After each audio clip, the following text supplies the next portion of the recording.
আমি যাচ্ছি আমার ভাইপোকে আনতে। ওর পরীক্ষা শেষ হয়েছে তখন। এখানে একটা লেবু ক্ষেত দেখলাম, খুব ভালো লাগলো লেবুগুলো, তাই আপনাদের সাথে শেয়ার করলাম। দেখুন কত বিশাল একটা লেবু বাগান। এটা কিন্তু একটা গ্রামের মধ্যে।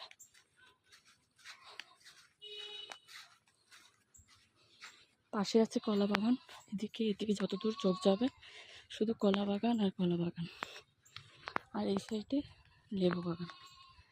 দেখুন কত ভালো লাগছে এত লেবু। দেখুন কি পরিমাণ লেবু হয়েছে। এগুলো দেশি কাগজি লেবু, আর মাঝে মাঝে আছে শহরে যে লেবুগুলো পাওয়া যায় ওই লেবুগুলো। অনেক বড় একটা এরিয়া। আর এই পাশে শুধু কলা গাছ আর কলা গাছ, মাঝে মাঝে সুপারি গাছ লাগানো আছে।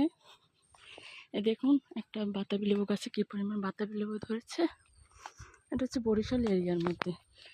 এখানে সব ধরনের ফল খুব ভালো হয়। দেখুন একটা গাছে কী পরিমাণ লেবু ধরেছে।